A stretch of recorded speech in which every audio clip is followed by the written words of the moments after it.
This year, Qualcomm is doing something a little different, and honestly, it's kind of smart. Instead of launching just one big flagship chip like usual, Qualcomm is expected to launch two versions of its next top chip, the Snapdragon 8 Elite Gen 6 Elite and the Snapdragon 8 Elite Gen 6 Pro.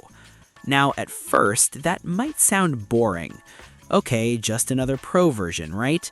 But no, this time, the difference actually matters, especially for gaming phones and phone prices.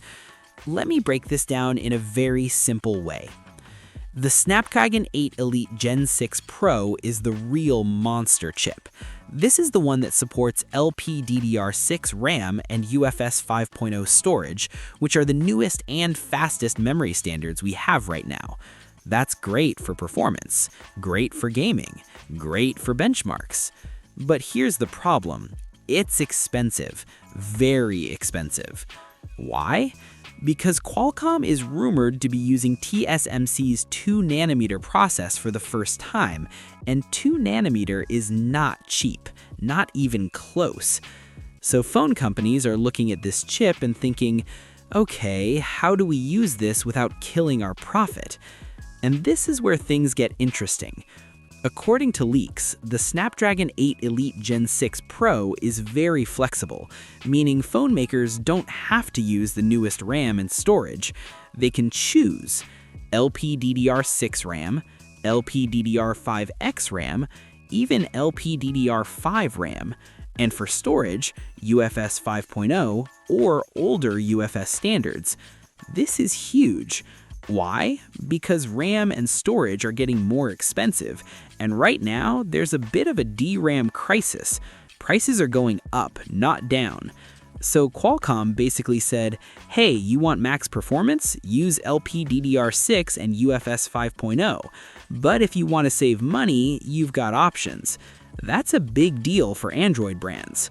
Now compare that to the regular Snapdragon 8 Elite Gen 6. According to the same leak, that chip may only support LPDDR5 RAM. And yeah, that sounds a little weird. Even older chips already support LPDDR5X, so limiting it to LPDDR5 feels like Qualcomm is clearly pushing brands toward the Pro version if they want flexibility and future-proofing. Now let's talk about real phones, not just specs on paper. Xiaomi is rumored to already be testing the Snapdragon 8 Elite Gen 6 Pro, but here's the funny part. Even if Xiaomi uses the Pro chip, they might skip LPDDR6 RAM. Why? Because LPDDR6 is new, it's expensive, and honestly, most users won't feel the difference right away. So Xiaomi might say, let's take the Pro chip but pair it with LPDDR5X RAM instead. Boom, lower cost, still flagship performance, still great gaming. And this is exactly the kind of move we're going to see from a lot of brands, especially gaming-focused phones. Think about phones like RedMagic, OnePlus, iQOO 15 Ultra. These companies are betting hard on gaming phones right now. They don't just want high peak numbers, they want stable performance, good thermals, and reasonable prices. A chip like the Snapdragon 8 Elite Gen 6 Pro gives them freedom. For example, a RedMagic phone might use Snapdragon 8 Elite Gen 6 Pro, LPDDR5X RAM instead of LPDDR6, strong cooling instead of ultra-expensive memory. Result?